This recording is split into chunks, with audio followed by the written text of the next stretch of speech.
Kimetsu no Yaiba, Demon Slayer, 192.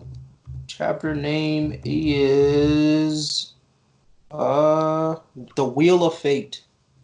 And it is a fire wheel. They should call it the Fire Wheel of Fate. So it's Tanjiro versus Muzan. Finally, Tanjiro wakes up from this poison bullshit he's been going through. The dreams of the whatever first guy, the first awesome sun breathing swordsman, whatever they call him, and his ancestor, I guess it was, because I don't think this was his dad, right? This was like an ancestor that dude was talking to. Mm-hmm. Yeah, so they go through that. And it's weird because he's kind of like it's also kind of like he's jumping back to the past to be in somebody's body because he couldn't control his body. His body was just moving on autopilot, but he was able to, like, at least think in his own mind with everything that was going on. So it's kind of like you're just watching something happen in the past. Yeah, exactly. Yeah, it was kind of like it was a very interesting way to do a flashback, I would say. Like, definitely cool to see. But then, so after that, basically this vision of the old guy allows Tanjiro to kind of come up with a theory of these 12 forms and the missing 13th form of the sun breathing. And basically, he comes to the realization that all of this stuff is really supposed to be one set of moves done in fluidity versus like one at a time. And once you finish all of those in succession, you're able to unlock the 13th form. And from there, he pretty much comes to the conclusion that, like, now I'm going to attempt this against Muzan. Once I'm able to do this, hopefully I'll be able to defeat him, because his goal is to basically do all 12, unlock the 13th until the sun comes up. So it doesn't even sound like he's planning on killing him from using all 13, but just like dragging the fight out long enough that the sun comes up and then he gets killed by that. Right. From what I understand. I mean, I'm just wondering, are we really expecting that the sun is actually going to be the thing to finish him off? Because I feel like he can still just run at the end of the day. He's just true. To stay behind and fight and kill everybody.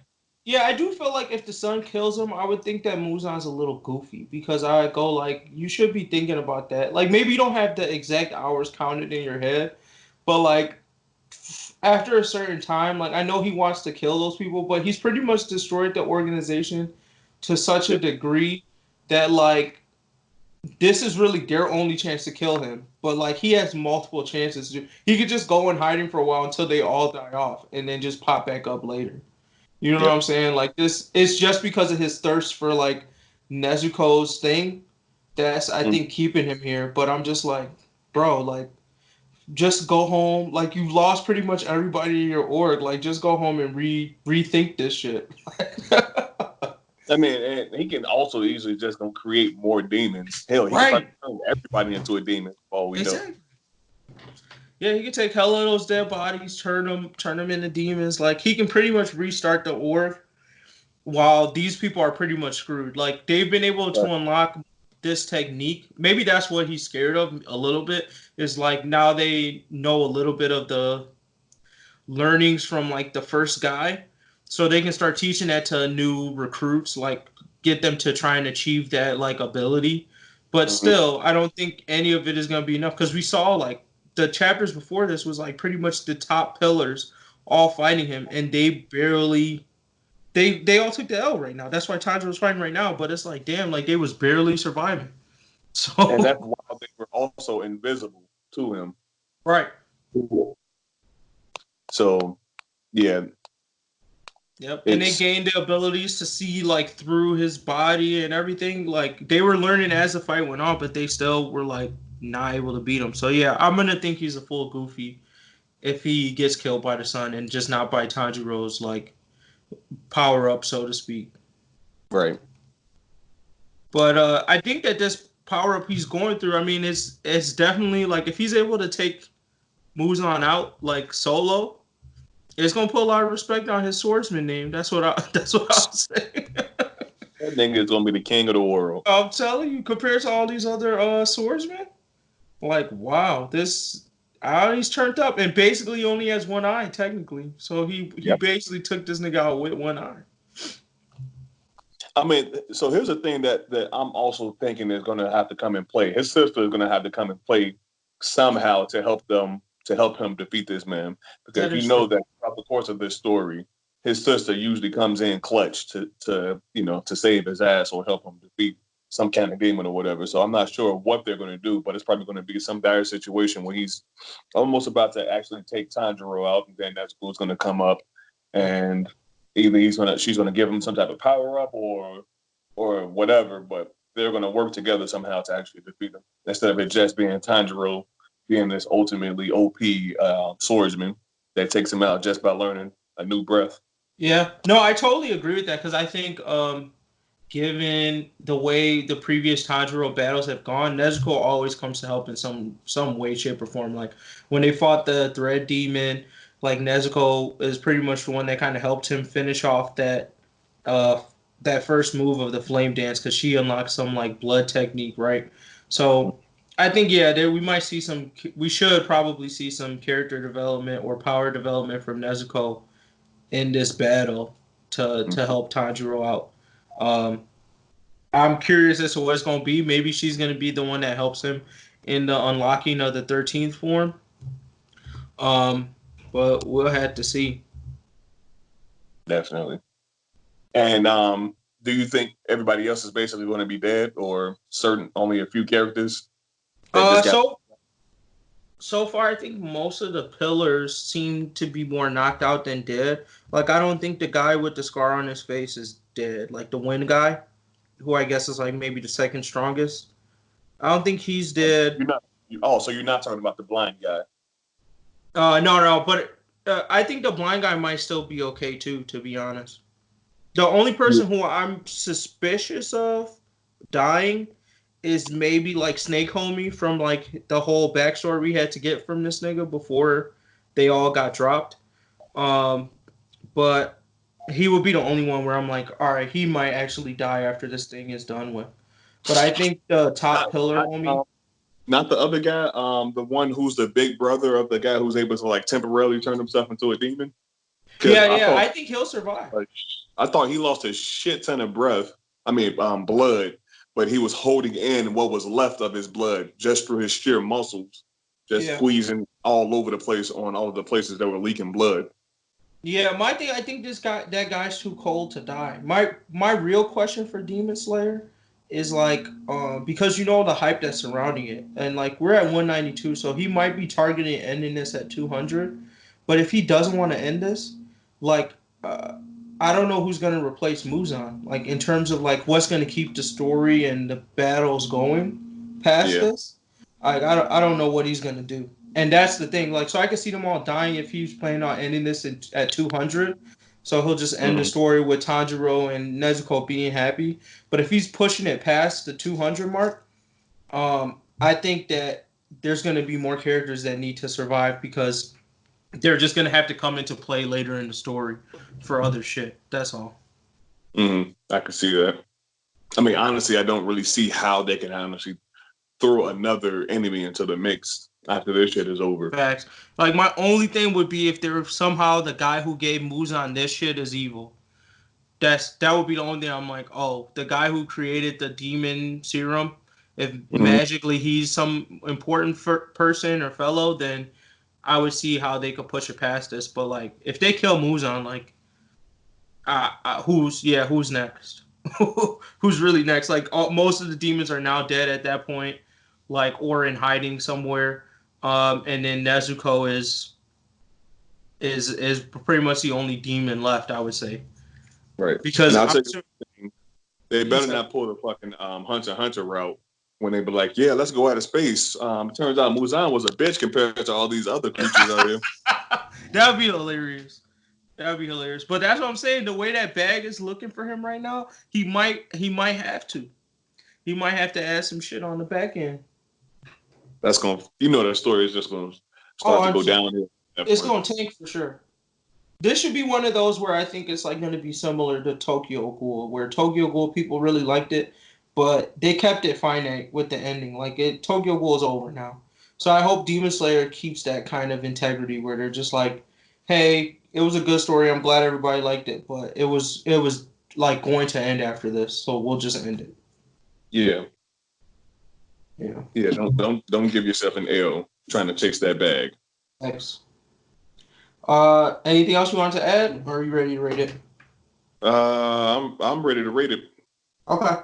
I would probably give this like I'd say it's a decent plus. I'm not so into it that I'm ready to see him pull this off, but I'm still interested. Like I think it was a good chapter overall. I just am not like super hype for seeing all these 13 forms just yet. Maybe just because it's like the element attribute, like the sun thing. I'm like, oh, it seems okay, but like, it doesn't look as interesting. Like maybe in the anime they'll make this look better, but I want to see.